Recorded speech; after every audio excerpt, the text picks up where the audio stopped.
Well, you know, I was born in 1929, and I really can't tell you when I learned to ride a horse. I've always ridden, always. I guess they put me up in front of them like I did my kids and taught me to ride that way because I've always been able to ride. As a little teeny girl, I would get up and ride all the way out to Williamson's to go cow hunting by daylight, 13 miles.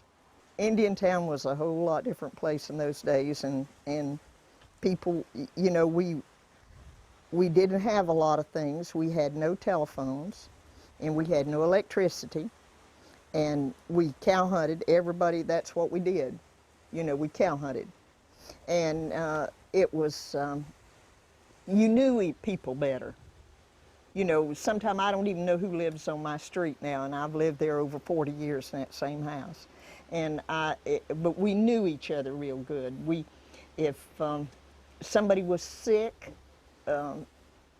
others would go and take care of their children and cook their meals. And if the husband was sick, they'd work his cattle. We didn't have anything else in those days but each other, which is the truth, you know. And now there's TV, and there's so many, you know, you jump in your car and go everywhere. If we went to Stewart once a month, it was something, you know. There's about 10 young men in Indiantown that I've took camping since they was 4 years old. I camped with them till they got big enough to drive their own trucks. This last year when they turned 16, I said, well, I don't get, they all call me Grandma. I'm not even kin to but one of them. And they said, I said, well, I don't guess y'all need your grandma no more, will you? And they said, well, I'll tell you what, Grandma, you can still cook for us. But I've played cowboy and Indians and owned four-wheelers out here and everything. That's one thing about being in Indiantown. All your life, there's generations and generations and generations you've helped raise, you know.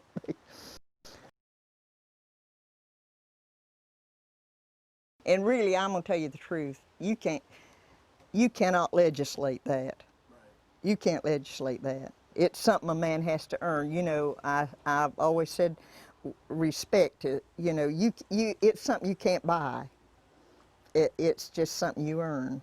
That's something that you earn from people. They know what you are when they're around you a while. They know if your word's worth something.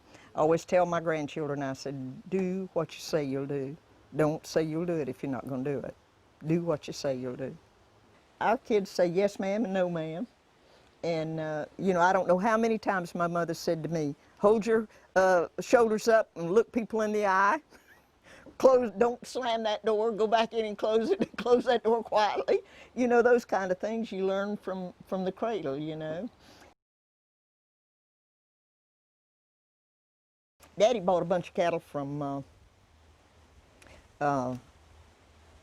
Mr. Williamson. And it took everybody in Okeechobee to gather them cattle. They had dogged them till their ears was eat up and their noses was eat up. And they brought them in there, old wild, crazy Brahma cattle. And we had a set of cow pens right there where we camped that was an old state cow pen, you know, great old big cow pens. One pen hold 100 head of cows, you know. And they unloaded them cattle in there that night, and they said, how you going to get these cattle back there? We had to drive them back towards Bonita Springs, and they said, how you going to get them cattle back there? And Daddy said, we're going to drive them. They just laughed, just carried on laughing and everything else. We kept them cattle in there overnight. We put them some water in that cow pen. We kept them in there overnight. The next morning, just at the crack of day, Daddy rode out, and my sister and me and my brother and another sister, two of us sided, one of us come behind, and you know, we turned them cattle out. Daddy knew how to lead. He was a good leader, and he was up ahead, and we ain't lost one cow. We drove them right through them everglades, and I mean not a fence in sight. And we just as smooth as anything you ever seen in your world. But we were used to cow hunting together. If I'm used to riding with you every day, I know what you'll do before you ever do it, and you know what I'll do.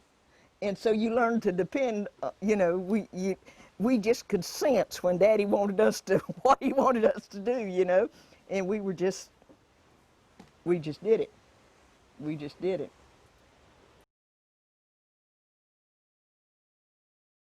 I had 35 acres right down there in the middle of Indiantown. And everybody in the world wanted to buy that land when land got real high here. Indiantown got to be really a hot spot. Everybody was trying to buy land in Indiantown.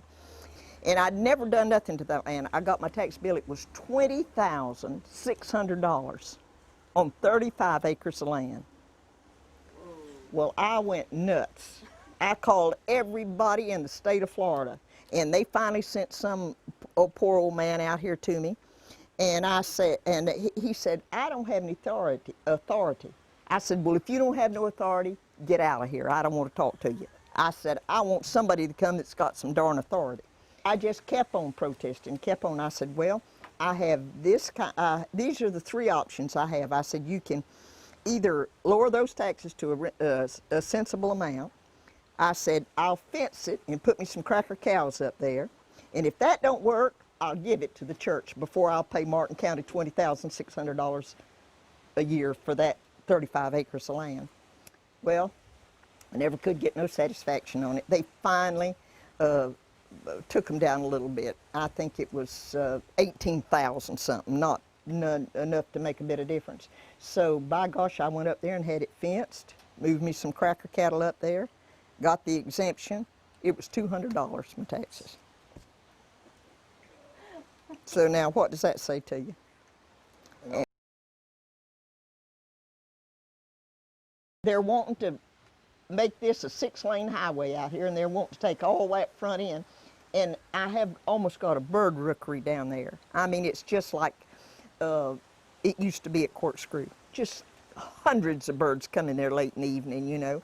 And it's just a place I love to go. And it made me sick when I heard that. And so I've tried to fight that. I told the Audubon Society, I said, you got plenty of power. Get in there and make them not put that 4-lane there. But, you know, it's not easy. If I had to make a living out of this ranch, I couldn't do it. But thank God I don't have to. So I'm not selling nothing. I wouldn't sell 1 acre of my land if my life depended on it. Now that's just how I am.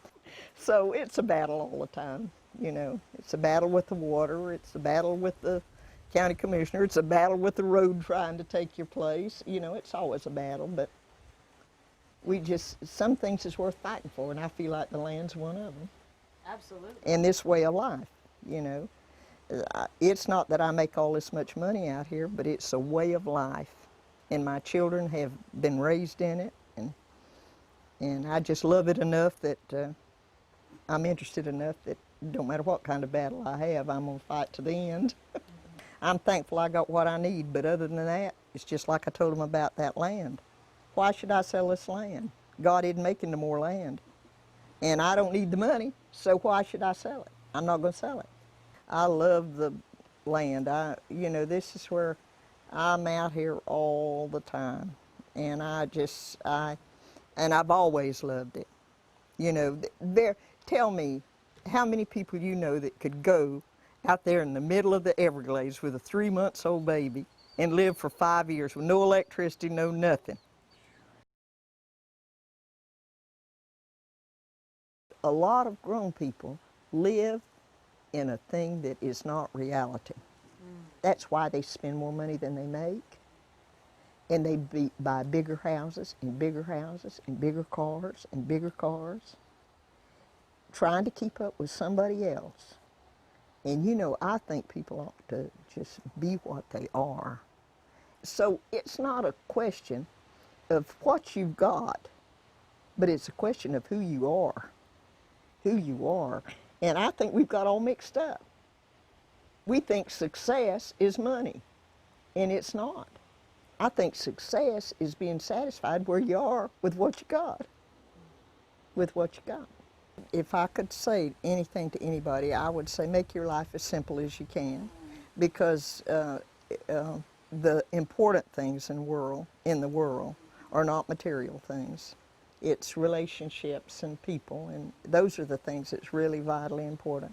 If you try always to climb the corporate ladder, and you always try to be what somebody else is, or try to be what somebody thinks you ought to be, you've got to live with yourself. And if you're true to yourself, I believe you'll be true to others. I believe you'll be true to others. And I think real high values are important. I think a man's word is very important. And I think if he is a man of his word and he's a man of high principle, I just believe that truth always wins out in the end.